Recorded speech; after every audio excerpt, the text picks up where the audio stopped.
আসসালামু আলাইকুম। আশা করি সকালে ভালো আছেন। আজকে মূলত আপনাদেরকে একটা জিনিস দেখানোর জন্য যুক্ত হয়েছি।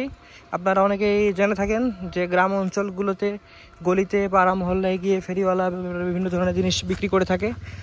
আর আপনারা এমনটা হতেই পারে যে একটা জিনিস জানেন না, সেখানে হচ্ছে বাসা বাড়িতে ফেলে দেওয়া যে জিনিসগুলো আছে সেগুলোর বিনিময়ে কিন্তু এখানে এই জিনিসপত্রগুলো দেওয়া হয়, তার সাথে টাকা অ্যাড করে অনেক সময় অনেকে নিয়ে থাকেন।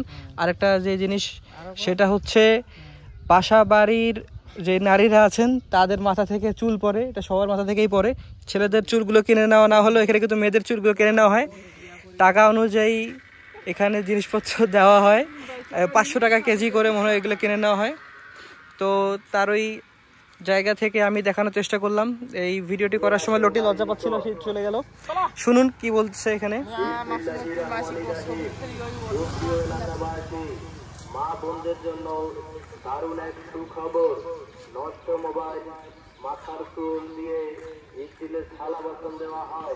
পুরাতন আর ফেলে চেয়ার টেবিল, বালতি, চুল এগুলো দিয়ে স্টিলের থালা বাসন দেওয়া হয়। পুরাতন টিন, বালতি।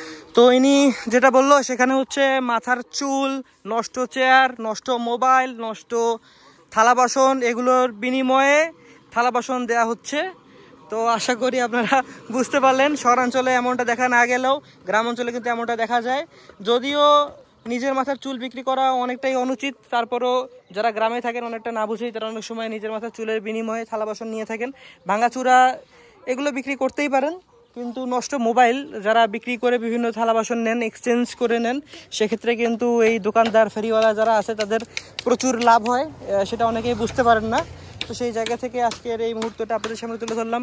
ভুল ত্রুটি ক্ষমাসুন্দর দৃষ্টিতে দেখবেন। সবাই ভালো থাকবেন। আসসালামু আলাইকুম।